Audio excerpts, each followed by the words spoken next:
To begin with, I'm going to create a profile curve in the front view. I'll go down here, maximize the front view to get some more space to work in. And I'll use draw curve freeform. And I want the curve to start over here and then kind of go upwards, kind of in this type of shape. And in order to start it exactly on this line here, I'm going to create what's called a construction line. I'll go to the origin where I have a snap point. I'm going to click and hold down the mouse button and drag to the right. This creates a construction line when then I release over here. This kind of construction line can be used for additional snapping to create alignments, extensions, all kinds of things like that. So I'll use this line here and start the first point about over, say over here, and I'll move it up, and each of these points I'm now clicking and releasing to place each one of these points. Click and drag would create a construction line.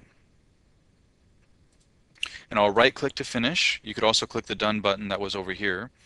Right click to repeat the last command, drag another construction line, and I'll create an inside curve, kind of following along, generally along this other one for this kind of shape I'm looking for. Now here, say I want to get a real subtle point placement and the snap is sort of preventing me from placing the point just a little bit over to the side. To fix that, you would zoom in a little bit and then you can get a lot more fine tuning in the shape. So if you find something snapping and getting in your way, that usually means you should zoom in to get some more control over that. And then right click to finish. This is a little lumpy in here, so I'm going to select these. Here I'm selecting by clicking and then dragging from the, I start to the right and drag to the left, which creates this dashed selection box. The dashed box, which is sometimes called a crossing box, selects everything that intersects it in any way. If I go from the left towards the right, then only things that are completely captured inside the box will be selected. Sometimes you want one or the other. It can be easier depending upon what you're doing. So in this case, I'll go from the right to left and I'll say show points. I'll just edit these a little bit to kind of smooth things out a little bit.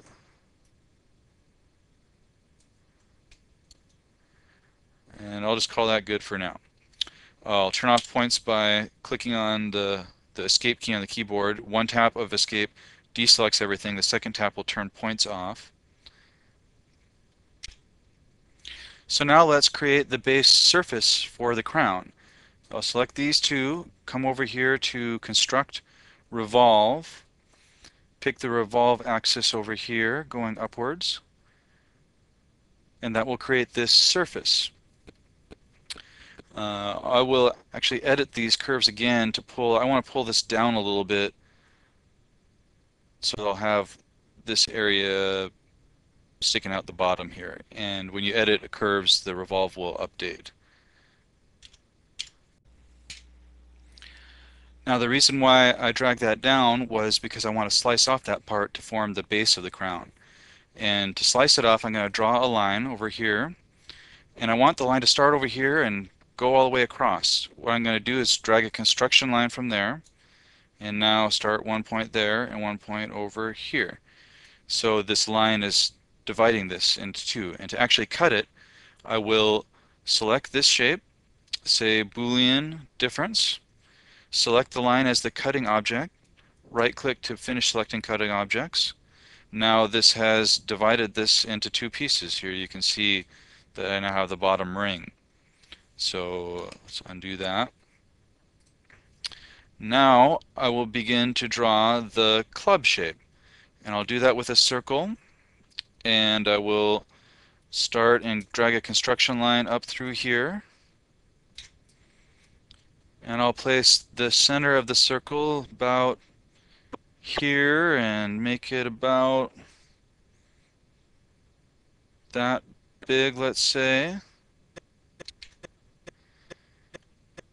Now let's hide this so we can kind of see what we're doing a little more in here. I'll select this circle, say transform, copy, grab the center as the first point, and then the next point about down here to drop this copy off. right click to finish. Select this one. Now say transform mirror. Mirror it around here.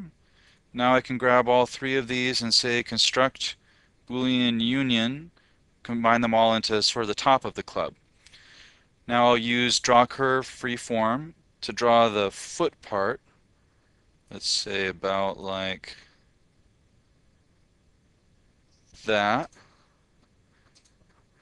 And I'll select it, use transform mirror to bring it over there. And now let's trim this piece so this will all connect together. So I'll select this, I'll say edit trim, select these two as the cutting objects, right click to finish selecting. I now select pieces to discard, right click to finish selecting that step. Now I got the basic outline of my club. Let's join that all together into one piece. Now I'll go from the side and let's just pull this over here a little bit off to the side. And I'll draw a line snapping onto these two ends to finish that. Now let's bring back the crown shape. Two clicks on hide will show everything. The first click on hide shows the objects that are hidden and lets you pick one. So if you have many that are hidden, you can show just one of them. If you want to show everything, click twice on hide and everything will be shown. Now let's take this and say array circular, snap onto that origin point again, and let's give it 6 copies around. And let's delete these 3. Now we would like to cut this shape using these. Now a Boolean difference that cuts holes in things would leave club-shaped holes in this shape, but we don't want that. We want to cut away everything else and only keep the areas of the clubs, and that's what the Boolean intersection tool will do. So we'll select this, say construct Boolean intersection, select these as the second object set, right click to finish selecting, and now the spokes of the crown have been created. Basically we modeled this shape and kept only the parts that were intersect the inside of this with what was already there. We can now just delete all these curves that we used for constructing this. Now let's select everything and use Boolean union to fuse it all together into one single piece. And there you have it, one crown of clubs.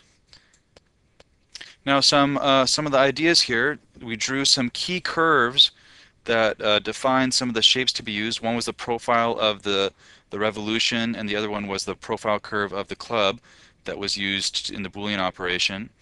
Another concept here is it sometimes is helpful to cut pieces out of one common surface. Like if we had tried to model this ring, this bottom ring part as a completely separate curve than this top part, then it would be really hard to make it as seamless of a connection as this. When it all comes from one common surface and you cut that with different pieces, it's easier for those pieces to join together seamless later. And there you go.